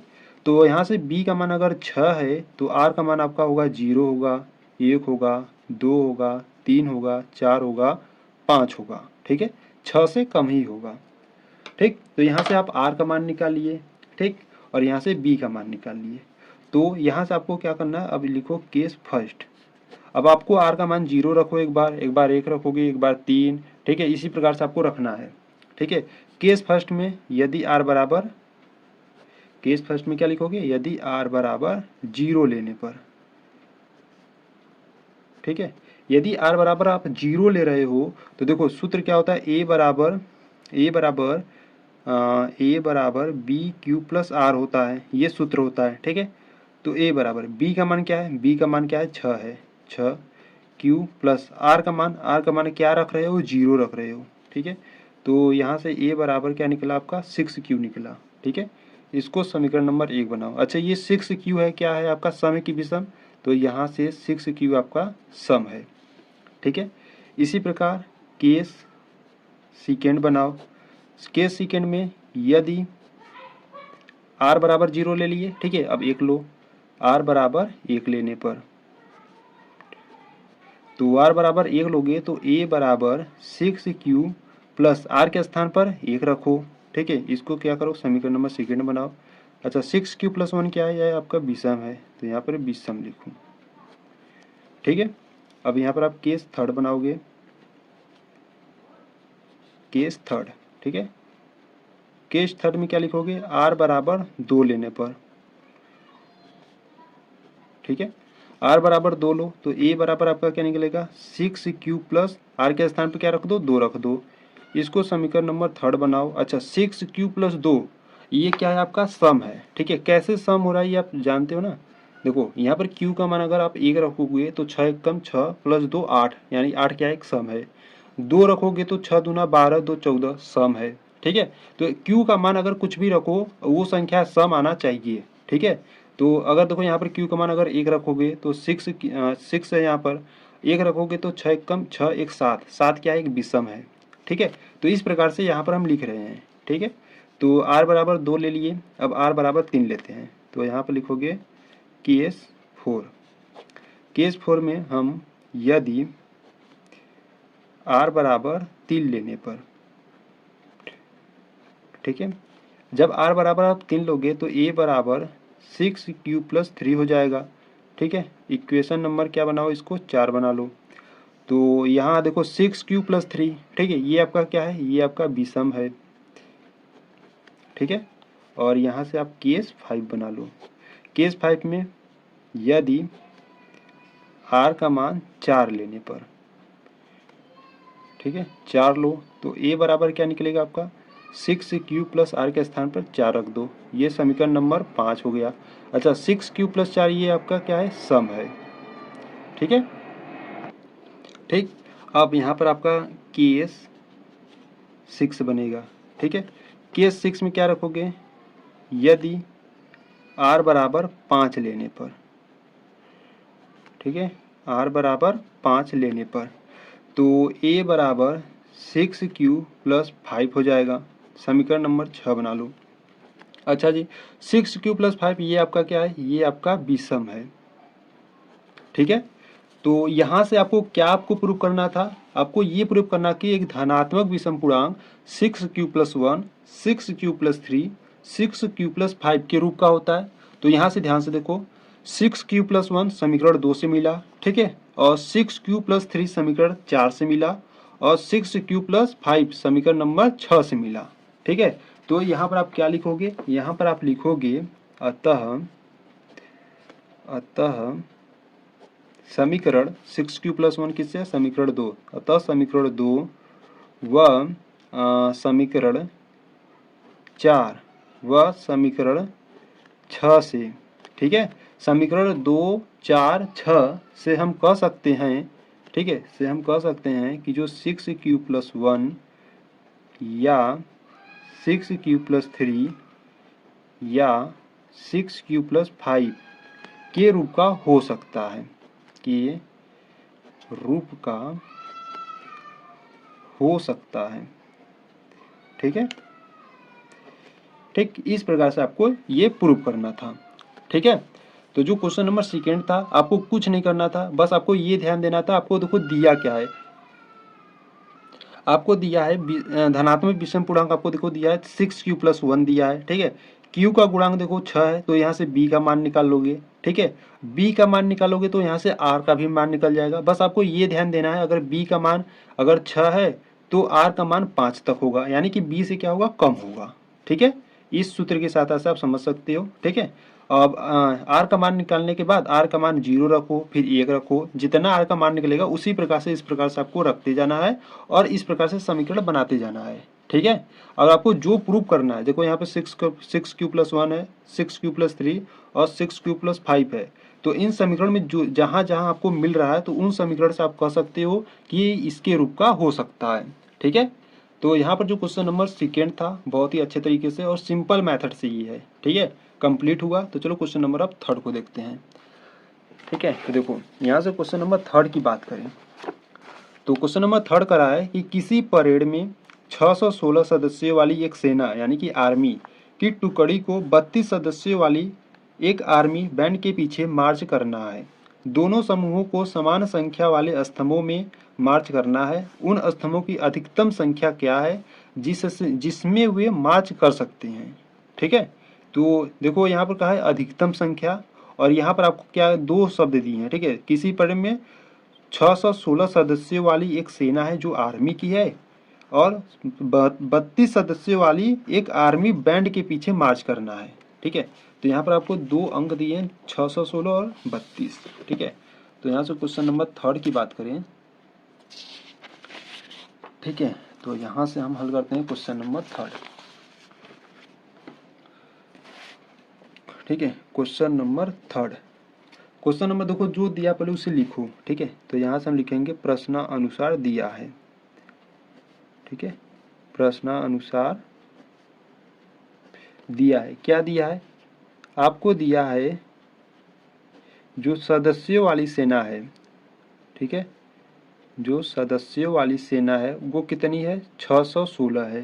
ठीक है, और एक दिया है सदस्यों वाली आर्मी। ठीक है, एक क्या दिया, सदस्यों वाली आर्मी, वो कितना दिया है आपको, 32 दिया है। मतलब कि 32 सदस्यों वाली आर्मी की संख्या है और जो 616 है वो सदस्यों वाली सेना की संख्या है। ठीक है, तो इनका हमको क्या ज्ञात करना है, HCF ज्ञात करना है। ठीक है, किसका किसका, 616 और 32 का। ठीक है, तो यूक्लिड विभाजन एल्गोरिथम का यूज कर इसको आपको ज्ञात करना होगा। ठीक है, तो यहाँ से जो 616 है उसको आप बीच में रखो। ठीक है, और यहाँ से 32 से भाग दो। अच्छा, कितनी बार में जाएगा, तो देखो यहाँ से क्या करो, 32 का जब आप गुणा 19 में करोगे, ठीक है, तो 32 का गुणा 19 में करोगे तो कितना आ जाएगा, 608।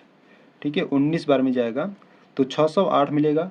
अब 616 में से 608 जाएगा तो कितना बचेगा, 8 बचेगा। ठीक है, स्टेप फर्स्ट आपका कंप्लीट हुआ। तो यहाँ पर आप क्या लिखोगे, चरण फर्स्ट। चरण फर्स्ट में किस प्रकार से लिखोगे, बीच वाला पहले लिखो, 616 बराबर 32 गुणे 19 प्लस शेषफल क्या है, 8 है। ठीक है। अब ये जो 8 है, अब ये किस में भाग दोगे आप 32 में भाग दोगे। तो 8 के 8, 8 दूना 16, 8 तरीका 24, 8 चौका 32, यानी कि 4 बार में ये चला गया। ठीक है, यहाँ पे जो शेषफल है वो 0 आ गया। तो यहाँ पर आप लिखोगे चरण सेकेंड। चरण सेकेंड में क्या लिखोगे? चरण सेकेंड में लिखोगे 32 बराबर 8 गुणे 4 प्लस 0। ठीक है, इसका जो HCF है वो क्या है? 8 है। ठीक है, क्यों? क्योंकि 8, ठीक है, 8 ऐसा भाजक है जिससे इसका जो शेषफल है वो 0 आ गया। ठीक है, तो आप यहाँ पर लिखोगे इस प्रकार से, अतः 616 कामा 32 का जो HCF है वो कितना है? 8 है। ठीक है, इसीलिए वे 8वें, ठीक है, इसीलिए वे 8वें स्तंभों में मार्च कर सकते हैं। ठीक है, मार्च कर सकते हैं। इस प्रकार से आपका क्वेश्चन नंबर 3 कंप्लीट हुआ। ठीक है, तो चलो क्वेश्चन नंबर अब 4 को देखते हैं। ठीक है, तो क्वेश्चन नंबर 4 की बात करें, देखो यहाँ पर आपको क्वेश्चन नंबर 4 में दिया है, यूक्लिड विभाजन प्रमेयिका का प्रयोग करके दर्शाइए कि किसी धनात्मक पूर्णांक का वर्ग किसी पूर्णांक m के लिए 3m या 3m+1 के रूप का होता है। ठीक है, और आपको यहाँ पर संकेत में आपको दे दिया गया है कि इस प्रकार से आप संख्याएं ले सकते हैं।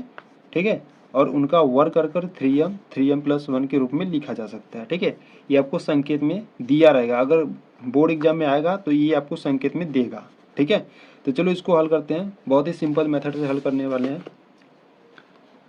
ठीक है, तो यहाँ से हम क्वेश्चन नंबर 4 की बात करें। ठीक है, देखो पहले जो दिया है पहले उससे हम लिखते हैं। ठीक है, तो यहाँ से आप लिखोगे प्रश्नानुसार दिया है। ठीक है, प्रश्नानुसार दिया है। आपको क्या दिया है? देखो संकेत में आपको दिया था 3q+1। ठीक है, संकेत में आपको क्या दिया था? संकेत में आपको दिया था, ठीक है, संकेत में आपको दिया था 3q+1।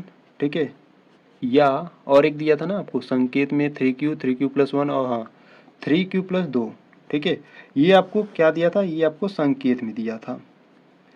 ठीक है, तो यहाँ संकेत में आपको 3q+1 3q+2 ये आपको दिया था। ठीक है, तो यहाँ अगर हम सूत्र की बात करें, a बराबर bq+r होता है। ठीक है, b का गुणांक q का गुणांक b है। ठीक है, और यहाँ पर q का गुणांक 3 है, यानी कि आप कह सकते हो कि जो b का मान है वो क्या है? 3 है। ठीक है, अगर b का मान 3 है तो r का मान क्या हो सकता है? r का मान हो सकता है 0, 1, 2 हो सकता है। ठीक है, क्यों? क्योंकि यहाँ से जो r का मान होता है वो 0 से बड़ा या बराबर होता है। ठीक है, और b से छोटा होता है। ठीक, तो पहले हम क्या करेंगे? केस फर्स्ट बनाएंगे, r बराबर 0 रखेंगे। ठीक है, तो यहाँ से हम लिखेंगे केस फर्स्ट जब r बराबर 0 हो। ठीक है, जब r बराबर 0 हो, r बराबर 0 यानी कि हम यहाँ से लिखेंगे a बराबर, देखो यहाँ पे क्या था? 3q था ना, तो यहाँ पर लिखेंगे 3q प्लस r होता है तो r का मान यहाँ पर हम 0 रखेंगे। ठीक है, यानी कि a बराबर हमको क्या मिला? 3q मिला।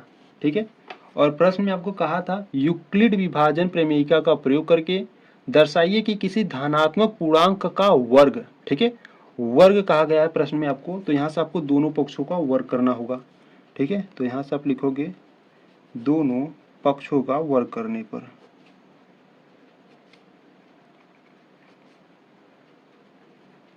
ठीक है, दोनों पक्षों का वर्ग करने पर, तो यहाँ से वर्ग करोगे तो a² 3q का स्क्वायर करोगे।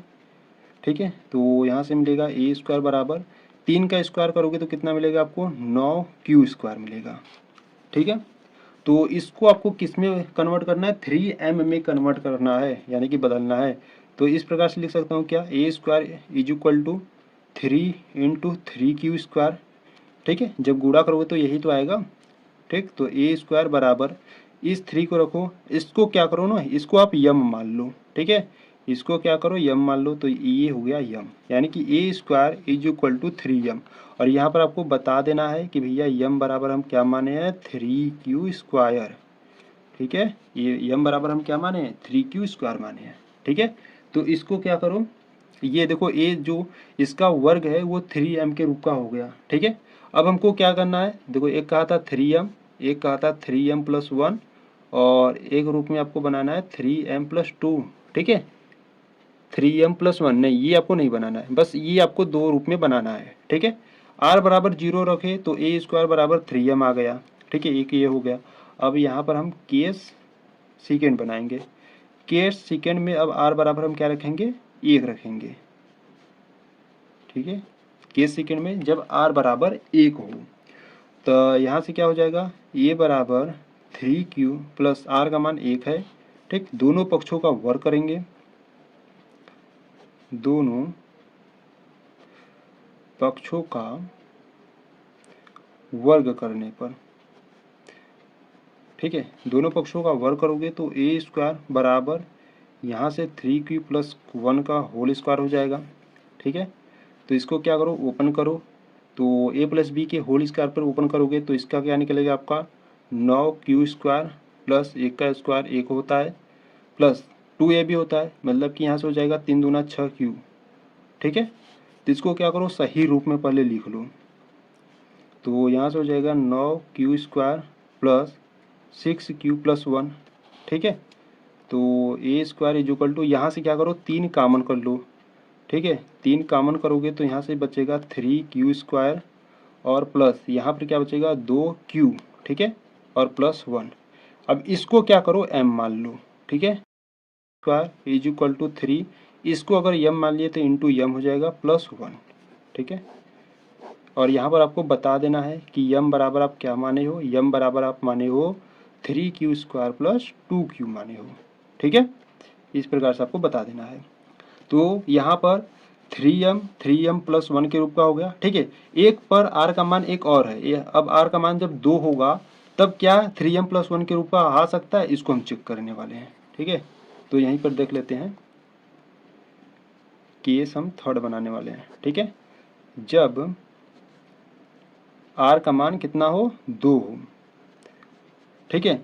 जब r का मान 2 हो, देखो a बराबर 3q प्लस r का मान क्या है 2 है, दोनों पक्षों का वर्ग करोगे तो क्या हो जाएगा ए स्क्वायर, और इसे क्या हो जाएगा 3q प्लस 2 का होल स्क्वायर हो जाएगा, ठीक है। तो ए स्क्वायर इज इक्वल टू, इसको a प्लस बी के होल स्क्वायर पे खोलो तो 3q का स्क्वायर यानी कि यहाँ से निकलेगा आपका 9q स्क्वायर प्लस 2 का स्क्वायर कितना हो जाएगा 4, और प्लस 2a भी होता है 2, और 3 दूना 6 दूना 12q, ठीक है। तो ए स्क्वायर इज इक्वल टू, यहाँ से देखो इसको पहले क्या करो ना, सही रूप में लिख लो, 9q square plus 12q plus 4, ठीक है। अब इसमें से क्या करो ना, देखो इसको हम इस प्रकार से लिख सकते हैं, क्या A square is equal to 9q square plus 12q plus 3 plus 1, ठीक है, इस रूप में लिख सकते हैं।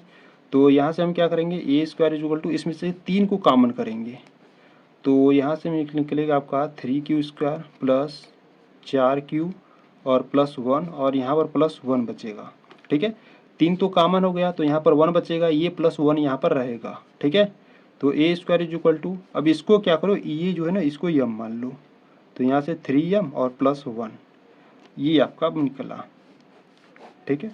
तो यहाँ से जब आप r बराबर 0 रखे तो 3m निकला, जब r बराबर 1 रखे तो 3m प्लस 1 निकला, और जब r बराबर आप 2 रखे तो 3m प्लस 1 निकला, ठीक है।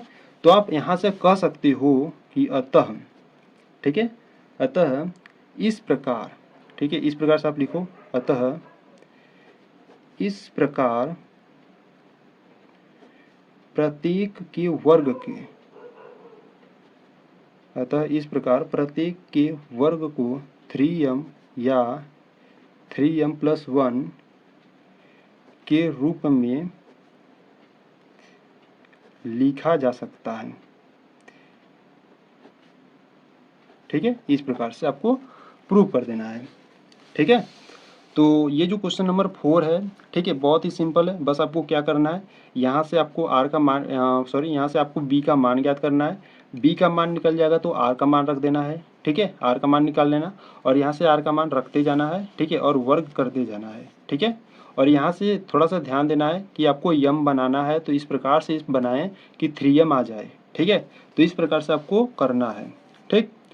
तो अगर कुछ भी डाउट है तो तुम वीडियो को थोड़ा सा बैक करो और फिर से देखो, ठीक है। तो यहाँ पर जो क्वेश्चन नंबर आपका 4 था वो कंप्लीट हुआ। अब क्वेश्चन नंबर 5 को देखने वाले हैं, ठीक है। तो चलो क्वेश्चन नंबर 5 को देखते हैं। देखिए, ठीक है। तो यहाँ पर अगर हम क्वेश्चन नंबर 5 की बात करें तो देखिए क्या करा है, यूक्लिड विभाजन प्रमेयिका का प्रयोग करके दर्शाइए कि किसी धनात्मक पूर्णांक का घन 9m 9m+1 या 9m+8 के रूप का होता है, ठीक है। तो क्या करना है, ये जो क्वेश्चन नंबर 5 है ये क्वेश्चन नंबर 4 से रिलेटेड है, ठीक है। अगर आपको क्वेश्चन नंबर 4 अच्छे तरीके से समझ में आ गया तो क्वेश्चन नंबर 5 में कुछ है ही नहीं, ठीक है। वही है, बस आपको क्या करना है, यहाँ पर देखो उसमें कहा था वर्क करने के लिए, इसमें कह दिया घन करने के लिए, ठीक है। बस सेम एकदम क्वेश्चन नंबर 4 की तरह है, ठीक है। तो चलो हल करते हैं क्वेश्चन नंबर 5 को, ठीक है।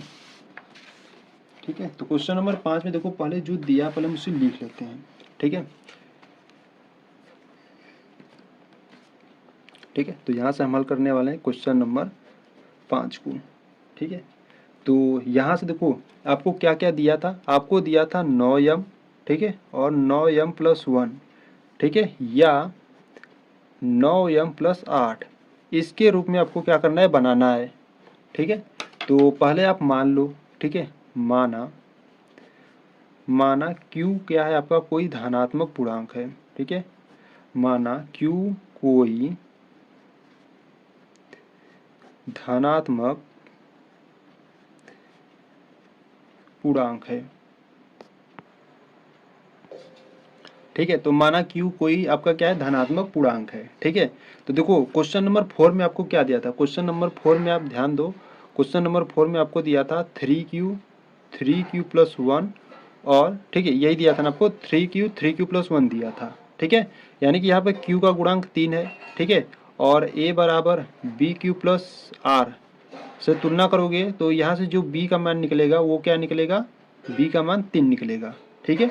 तो यहाँ से जो b का मान है वो 3 है, तो जब r का मान यहाँ से क्या हो जाएगा, r का मान हो जाएगा आपका 0 1 2 हो जाएगा, ठीक है। तो यहाँ से a बराबर 3q+r, ठीक है, समीकरण नंबर 1 बनाओ। अब यहाँ पर आपको क्या करना है, r बराबर 0 रखना है, r बराबर एक बार 1 रखो, एक r बराबर 2 रखो एक बार, ठीक है। तो यहाँ से हम केस फर्स्ट बनाते हैं, ठीक है। केस फर्स्ट, यदि r बराबर क्या हो, 0 हो, यदि r बराबर 0 होगा तो a बराबर 3q प्लस r के स्थान पे 0 रखो, ठीक है। तो a बराबर आपको क्या मिलेगा, 3q मिलेगा, ठीक है। प्रश्न में आपसे कहा था कि क्या करने के लिए, घन करने के लिए कहा था, ठीक है। तो दोनों पक्षों का क्या करोगे, घन करोगे। तो यहाँ से आप लिखोगे कि दोनों पक्षों का, ठीक है, दोनों पक्षों का घन करने पर,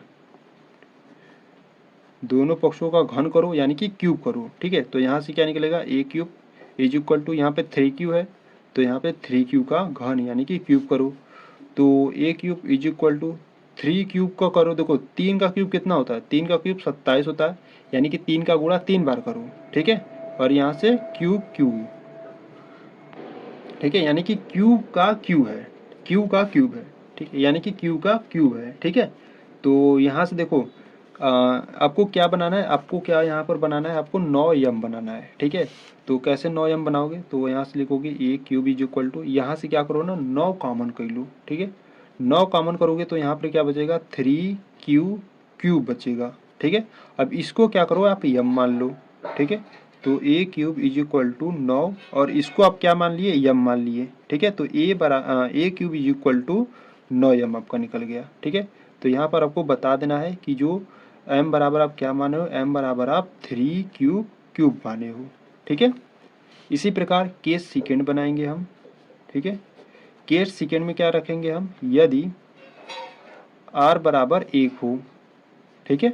यदि r बराबर 1 होगा तो यहाँ से हो जाएगा a बराबर 3q प्लस r के स्थान पर 1 रख दो, दोनों पक्षों का क्या करोगे, घन करोगे। तो यहाँ से आप लिखोगे दोनों पक्षों का घन करने पर, ठीक है। तो दोनों पक्षों का घन करोगे तो यहाँ से हो जाएगा a³ और इसका हो जाएगा 3q+1 का क्यूब हो जाएगा, ठीक है।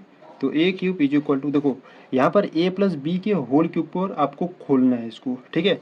तो सूत्र मैं आपको बता देता हूँ, ए प्लस बी का जो होल क्यूब होता है वो क्या होता है, ए क्यूब होता है प्लस बी क्यूब होता है प्लस, ठीक है, तो A cube plus B cube plus 3ab, ठीक है। और कोष्टक में क्या होता है, ए प्लस बी होता है, ठीक है। तो ए प्लस बी का होल क्यूब क्या होता है, A cube plus B cube plus 3ab, कोष्टक में क्या होता है, ए प्लस बी होता है, ठीक है। तो इसको हम इसी सूत्र की सहायता से ओपन करेंगे। देखो पहले क्या करो, 3q, ठीक है, 3q का क्यूब होगा, फिर प्लस बी क्यूब है यानी कि 1 का क्यूब होगा, प्लस 3ab, 3 इंटू ए का मान क्या है 3q और b का मान है 1, ठीक है। और ब्रैकेट में आपका क्या रहेगा, 3q प्लस 1 रहेगा, ठीक है। तो A cube is equal to 3 का क्यूब करोगे तो 27 और यहाँ से q का क्यूब हो जाएगा प्लस 1 का क्यूब 1 प्लस, देखो 3 त्रिक के 9, 3 त्रिक के 9q, 1 का गुणा करोगे तो वही तो आएगा, ठीक है। और यहाँ से 3q प्लस 1, इसका क्या करो अंदर गुणा करा दो, तो A cube is equal to 27q का cube plus 1 plus 9 3 27 Q square हो जाएगा प्लस 9 एकम 9q, ठीक है। इसको क्या करो एक, मतलब कि इसको क्या करो सही रूप में लिख लो, तो A cube is equal to पहले बड़ी घात वाला लिखो, ठीक है, 27 क्यूब, क्यू क्यूब हो जाएगा प्लस यहाँ से हो जाएगा 27 क्यू स्क्वायर, फिर प्लस 9q प्लस 1 लिखो, ठीक है। यहाँ से क्या करो 9 कॉमन करो, ठीक है। A cube is equal to 9 जब कॉमन करोगे तो यहाँ पर क्या बचेगा, 3q का क्यूब बचेगा प्लस यहाँ पर 3q का स्क्वायर बचेगा प्लस 9 कॉमन कर लिए, यहाँ पर क्या बचा q बचा, ठीक है, प्लस 1। अब इसको क्या करो, इसको m मान लो, ठीक है। तो A cube is equal to 9, इसको m मान लिए तो m हो गया प्लस 1, ठीक है, ये आपका निकला, ठीक है। तो यहाँ पर आपको बता देना है कि m बराबर आप क्या माने हो, m बराबर आप क्या माने हो 3q का cube plus 3q square plus q, ये m बराबर हम माने हैं, ठीक है। तो केस सेकेंड में जब आप r बराबर 1 रखिए तो A cube is equal to 9m plus 1 के रूप का हो गया, ठीक है। यानी कि ये भी हम सिद्ध कर दिए, ये भी सिद्ध कर दिए। अब 9m प्लस 8 आपको बनाना है, ठीक है। अब r बराबर हम क्या रखेंगे 2 रखेंगे, ठीक है। तो यहाँ से हम केस थर्ड की बात करें, ठीक है। केस थर्ड में यदि r बराबर 2 हो, ठीक है, तो अगर r बराबर हम 2 लेंगे तो a बराबर 3q प्लस r के स्थान पर 2, यहाँ पर क्या करो दोनों पक्षों का घन करने पर, ठीक है, दोनों पक्षों का घन करने पर, तो यहाँ से हो जाएगा a क्यूब, यहाँ पर हो जाएगा 3q प्लस 2 का क्यूब, ठीक है। ये a प्लस बी के होल क्यूब पर आपको तोड़ना है, ठीक है। तो चलो इसको हल करते हैं। तो A cube is equal to, इसका जब आप क्यूब करोगे तो कितना आपको निकलेगा 27 क्यू का क्यूब प्लस 2 का क्यूब करोगे तो 8 प्लस, ठीक है, A cube plus B cube plus 3ab होता है, तो 3 इंटू ए का मान क्या है 3q इंटू बी का मान है 2, ब्रैकेट में क्या रहता है 3q प्लस 2, ठीक है। तो A cube is equal to 27q का क्यूब प्लस 8 प्लस 3 त्रिक के 9, ठीक है, 9 दूना 18 क्यू और यहाँ से 3q प्लस 2, ठीक है। इसको हल करते हैं तो A cube is equal to 27 Q का क्यूब प्लस 8 प्लस 18 के 18, 18 दूना 36, 18 तियाँ 54, ठीक है, 18 तियाँ 54 और क्यू क्यू मिलकर क्यू स्क्वायर प्लस 18 दूना 36 और यहाँ पर क्यू है तो क्यू। इसको क्या करो सही रूप में पहले लिख लो, तो A cube is equal to पहले बड़ी घात वाला लिखो क्यू का क्यूब, फिर प्लस 54 क्यू का स्क्वायर, फिर प्लस 36q, फिर प्लस 8 लिख लो, ठीक है। तो यहाँ से क्या करो 9 कॉमन कर लो, ठीक है।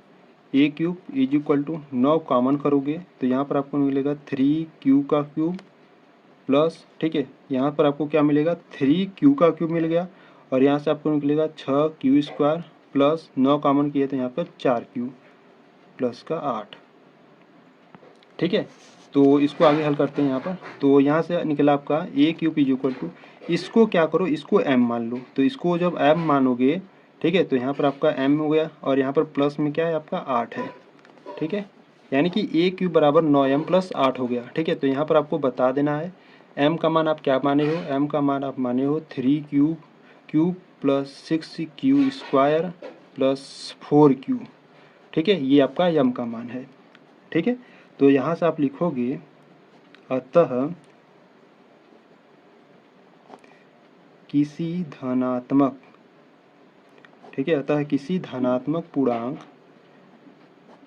का जो घन है, का घन 9m प्लस 1 या 9m प्लस 8 के रूप का हो सकता है, ठीक है, के रूप का हो सकता है, ठीक है। तो इस प्रकार से आपको प्रूव करना था, ठीक है। देखिए प्रश्न में क्या था, प्रश्न में आपको कहा था कि 9m प्लस 1 9m प्लस 8 के रूप में, ये मतलब ये तीनों रूप में आपको क्या करना था, आपको दर्शाना था। तो क्वेश्चन नंबर 4 में अभी आपने सिद्ध किया था 3q प्लस 1, ठीक है, इन दोनों का आपने यूज किया था क्वेश्चन नंबर 4 में, तो उन्हीं का हम यूज कर लिए क्वेश्चन नंबर 5 में, ठीक है। यहाँ से हम b का मान निकाल लिए, 3 आ गया, ठीक है। अगर b का मान 3 आ गया तो r का मान क्या हो सकता है आपका 0 1 2 हो सकता है, ठीक है। अब एक बार r बराबर 0 रखें, एक बार r बराबर 1 रखें, एक बार r बराबर 2 रखें और उन सभी का क्या कर दिए, घन कर दिए। तो आपको यहाँ से a cube is equal to 9q निकल गया, ठीक है। और एक बार a cube is equal to 9m plus 1 निकल गया, ठीक है।